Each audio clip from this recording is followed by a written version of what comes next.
it's a research project that I've kind of been doing for about 2 years, maybe a little bit more, and I'm not sure where to go with it at this point. Actually, it was a project on Afghan women and the peace process in Afghanistan, and it basically looked at women's perspectives on peace itself and the peace process in Afghanistan in different ways. So try to highlight the diversity of women's voices within Afghanistan, because often research on women in Afghanistan, which is actually quite a popular issue in Western discourse, takes them as a homogenous group. So we talk about Afghan women as like one solid voice, when in actuality there's a lot of differences between women within Afghanistan, just like there would be in any society. So there's differences of class, of like ethnicity, of perspective, of educational levels, difference in social status and position, regional differences.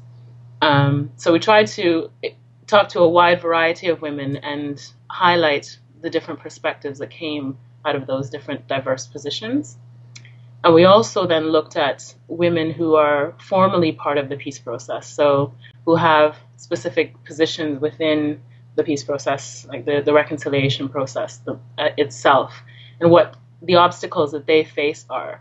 Because another one of the common discourses is that, the Taliban, for example, are really against women's rights. And even though that is true, we also found that, women face obstacles from many other segments of society within Afghanistan. So, the conservative elements that are within the Afghan government, for example, were a great obstacle to many of the women who were in the formal process themselves.